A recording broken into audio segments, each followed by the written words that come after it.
Oh, hey there. I was just working on some project documentation.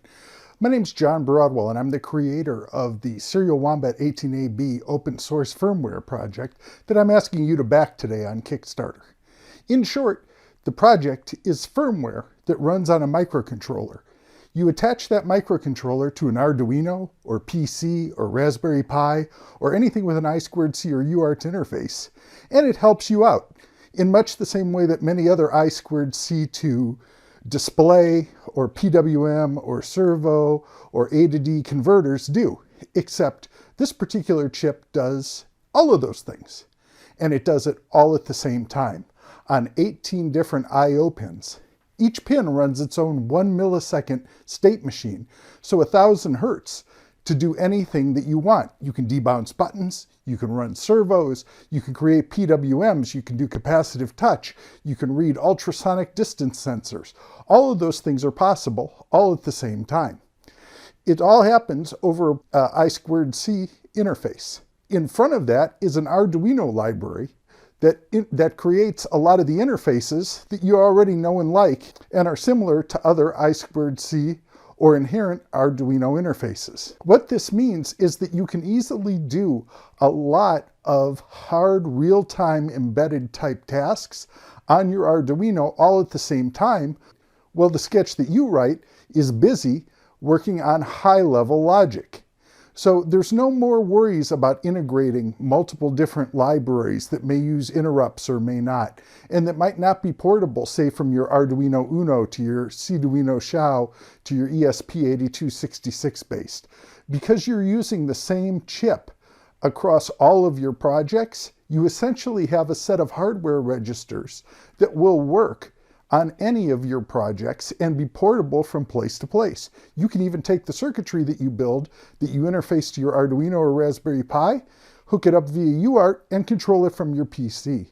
So it's a great way to make your sketches more portable, easier, and more fun. It's upgradable over time. You can upgrade it in circuit via I2C or UART through its bootloader.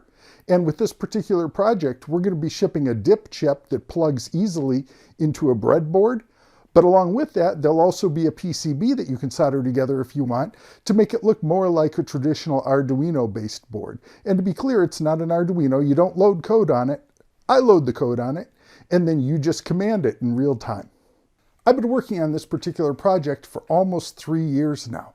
There's dozens of different pin mode state machines, each of which is very carefully tested. I have automated unit test software. I've created my own automated testing PCBs. I hope that you'll find that among open source projects, this one is particularly professionally finished, both in terms of the thoughtfulness of the interfaces, the unit testing, the quality of the software, and perhaps most importantly, the quality of the documentation. There are dozens of tutorial videos on YouTube related to this project, and if you go to the Serial Wombat GitHub IO page, you'll find that the project is incredibly well documented throughout its source code, that then we use the Doxygen source code generator to create very clear APIs, which should be very easy to follow.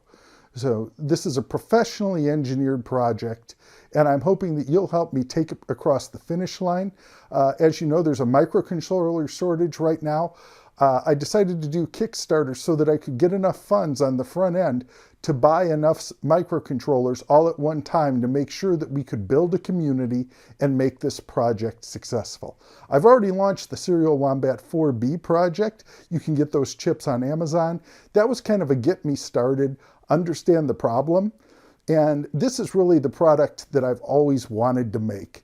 Something that really, really is spectacular and that I think has the potential to transform the entire single board Arduino hobbyist ecosystem. And I really hope that you'll help me make that happen. I hope you enjoyed the little promotional bit I did at the beginning of this video, and I hope that today you'll consider backing this Kickstarter project.